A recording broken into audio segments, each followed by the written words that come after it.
एक ब्राह्मण ब्राह्मणी थे। उनकी कोई संतान नहीं थी। वो कार्तिक मास में 7 कोस दूर गंगा जमुना स्नान करने जाते थे। रोज इतनी दूर आने जाने से ब्राह्मणी थक जाती थी। तो एक दिन ब्राह्मणी ब्राह्मण से कहती है कि अगर मेरे कोई बेटा होता तो मैं उसकी शादी कर लेती और घर में बहू आ जाती। घर में बहू होती तो हम जब वापस जाते तो बहू खाना बनाकर रखती, कपड़े धुले हुए मिलते। तो ब्राह्मण ने ये सारी बातें सुनी तो कहा कि तूने सच कहा, चल मैं तेरे लिए बहू ला देता हूँ। फिर ब्राह्मण ने ब्राह्मणी से कहा कि मुझे एक पोटली में थोड़ा आटा बांधकर दे दे और उसमें थोड़ी मोहर अशर्फी डाल देना। ब्राह्मणी ने ऐसा ही किया। उसने एक पोटली ली, उसमें थोड़ा आटा बांधा और उस पोटली में मोहर और अशरफी डाल दी और ब्राह्मणों को पोटली दे दी। ब्राह्मण पोटली लेकर चल दिया। चलते चलते वह एक गांव में पहुंचा, जहां कुछ सुंदर लड़कियां घर घर बनाकर खेल रही थीं। उनमें से सब लड़कियों ने अपने घर तोड़ दिए, लेकिन एक लड़की ने कहा, मैं अपना घर नहीं तोड़ूंगी, मुझे तो रहने के लिए ये घर चाहिए। जब ब्राह्मण ने उसकी बात सुनी तो मन में विचार किया कि बहू बनाने के लिए यही लड़की ठीक रहेगी। जब वह लड़की अपने घर जाने लगी तो ब्राह्मण भी उसके पीछे पीछे चलने लगा और लड़की अपने घर पहुंचती है। तब ब्राह्मण भी लड़की के घर जाता है। तब लड़की ने उससे खाने पीने को कहा तो ब्राह्मण ने कहा, बेटी कार्तिक का महीना है, मैं किसी के यहाँ खाना नहीं खाता। मैं अपना आटा साथ लेकर आया हूँ। तुम अपनी माँ से पूछो कि मेरा आटा छानकर मेरे लिए खाना बना दें। यदि वह मेरा आटा छानकर रोटी बनाएंगी तो मैं खा लूँगा। फिर लड़की अपनी माँ के पास जाती है और माँ को सारी बात बताती है। तो माँ कहती है, ठीक है, जाओ बाबा से कह दो कि अपना आटा दे दें, मैं उन्हीं के आटे से उनके लिए खाना बना दूंगी। लड़की आटा ले आती है। जैसे ही लड़की की माँ आटा छानती है तो उसमें से मोहर अशर्फी निकलती है। तो लड़की की माँ सोचने लगती है कि आटे में इतनी मोहर अशर्फी है तो घर में न जाने कितनी होंगी। फिर वह ब्राह्मण खाना खाने बैठा। तब लड़की की माँ ने कहा, बाबा क्या तुम अपने लड़के की शादी तय करने जा रहे हो? तब उस ब्राह्मण ने कहा, मेरा लड़का तो काशी पढ़ने के लिए गया है, लेकिन अगर तुम चाहो तो मैं खांड कटोरे से तुम्हारी लड़की के साथ विवाह करके ले जाऊंगा। लड़की की माँ बोली, ठीक है बाबा, और अपनी लड़की का विवाह खांड कटोरे से करवा दिया। ब्राह्मण अपनी बहू को लेकर अपने घर आया और दरवाजे पर आकर कहा, रामू की माँ दरवाजा खोलो, मैं तुम्हारे लिए बहू लेकर आया हूँ, बहू का स्वागत करो। अंदर से ब्राह्मणी ने कहा कि मुझे आस पड़ोस के लोग तो ताने मारते ही हैं, अब तुम भी मुझे ताने मार रहे हो। हमारे तो कोई भी बेटा या बेटी नहीं है, तो फिर बहू कहाँ से आएगी? तब ब्राह्मण ने कहा, तुम दरवाजा तो खोलो। फिर ब्राह्मणी ने दरवाजा खोला तो सामने बहू खड़ी थी। तब ब्राह्मणी ने अपनी बहू का आदर सत्कार किया और बहू को अंदर ले गई। फिर जब ब्राह्मण रोज नहाने जाते तो बहू घर का सारा काम करके रखती, खाना भी बनाती, सास ससुर के कपड़े भी धोती और रात में उनकी सेवा भी करती। इस तरह काफी समय बीत गया। सास बहू को समझाती है कि बहू चूल्हे की आग न बुझने देना और मटके का पानी खत्म न होने देना। एक दिन सास ससुर नहाने चले गए और पीछे से चूल्हे की आग बुझ गई। बहू ने सोचा कि मैं अब क्या करूं? सासू माँ ने कहा था कि चूल्हे की आग बुझनी नहीं चाहिए, अब मैं इसे कैसे जलाऊं? फिर कुछ सोचने के बाद बहू अपनी पड़ोसन के घर जाती है और कहती है, मुझे थोड़ी सी आग दे दो, मेरी चूल्हे की आग बुझ गई है, मेरे सास ससुर सुबह 4 बजे से बाहर गए हुए हैं। वे थके हारे वापस आएंगे, मुझे उनके लिए खाना बनाना है।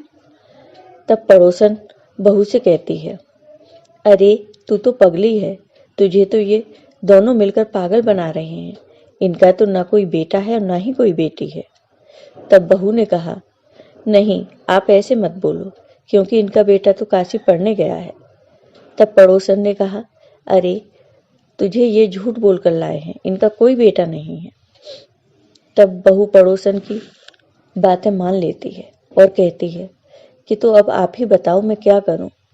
तब पड़ोसन ने कहा, करना क्या है, जब तेरे सास ससुर आए तब तू जली हुई रोटी बना देना, अलूनी पलूनी दाल बना देना, खीर की कढ़ाई में दाल और दाल की कचरी में खीर डाल देना। बहू पड़ोसन की सारी बात मानकर अपने घर आ जाती है और जैसा पड़ोसन ने बताया था वैसा ही करती है। जब सास जली हुई रोटी देखती है तो कहती है, बहू ये जली हुई रोटी क्यों है और दाल भी अलौनी है। बहू कहती है कि आज यही खा लो सासू माँ, अगर एक दिन ऐसा खाना खा भी लोगी तो क्या हो जाएगा, मुझे तो जीवन भर ही अनूठी रहना है। बहू की बातें सुनकर सास सोच में पड़ गई कि आज ऐसा क्या हुआ जो बहू इस तरह बात कर रही है। बहू सास ससुर के जाने के बाद बहू फिर से पड़ोसन के घर जाती है और कहती है, अब मुझे बताओ अब क्या करना होगा। तब पड़ोसन कहती है, जब तुम्हारे सास ससुर नहाने के लिए जाएं तो तुम सातों कोठों की चाबी मांग लेना। अगली सुबह जब सास ससुर गंगा यमुना स्नान के लिए जाते हैं तो बहू कहती है, माँ जी मुझे कोठों की चाबी चाहिए, मुझे सफाई करनी है। सास चाबी देने से मना करती है, लेकिन उसे ब्राह्मण समझाते हैं कि दे दो चाबी, आज नहीं तो कल चाबी तो इसे देनी ही है, हमारा क्या है, हम आज हैं कल नहीं है। तो सास ने फिर बहू को चाबी दे दी और ब्राह्मण और ब्राह्मणी दोनों स्नान करने के लिए निकल गए। बहू ने जब कोठे खोलकर देखे तो किसी में अन्न भरा था, किसी में धन भरा था, किसी में बर्तन भरे हैं, किसी में अटूट भंडार भरे हैं। जब बहू ने 7वां कोठा खोला तो उसमें भगवान शिव, माँ पार्वती, भगवान गणेश, लक्ष्मी जी, पीपल पतवारी, कार्तिक की ठाकुर, राई दामोदर, तुलसी जी का बिड़वा, गंगा जमुना बह रही थी। 36 करोड़ देवी देवता भी विराजमान थे वहां और वहीं एक लड़का चंदन की चौकी पर बैठा माला जप रहा था। जब बहू ने लड़के को देखा तो लड़के से पूछा, तुम कौन हो? तब लड़के ने कहा, मैं तेरा पति हूं, दरवाजा बंद कर दे, जब मेरे माँ बाप आए तभी दरवाजा खोलना। तो बहू ये सब बातें सुनकर बहुत खुश हो जाती है और 16 श्रृंगार करती है, सुंदर सुंदर वस्त्र पहनती है और बहू सास ससुर का इंतजार करने लगती है। उनके लिए तरह तरह के व्यंजन बनाती है। सास ससुर जब वापस आते हैं तो वह उनका बहुत आदर करती है, उनके कपड़े धोए, उनके पैर दबाए। बहू सास के पैर दबाती है और पैर दबाते दबाते पूछती है, माँ जी आप इतनी दूर 12 कोस यात्रा करके गंगा यमुना का स्नान करने जाती हो तो थक जाती हो, तो तुम घर में स्नान क्यों नहीं करती हो? तब बहू की बात सुनकर सास ने कहा, भला गंगा यमुना भी घर में बहा करती हैं क्या? बहू ने कहा, हाँ माँ जी बहती हैं, चलो मैं आपको दिखाऊं। तब वह सास को उसी 7वें कोठे में लेकर गई। उसने 7वां कोठा खोला और दिखाया तो उसमें गणेश भगवान, लक्ष्मी जी, भगवान शिव, माता पार्वती, पीपल पतवारी, तुलसा जी लहरा रही थी। कार्तिक के ठाकुर, राई दामोदर, गंगा जमुना बह रही थी। 36 करोड़ देवी देवता विराजमान थे।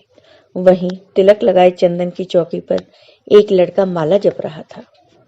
तो ब्राह्मणी ने उस लड़के से पूछा, तू कौन है?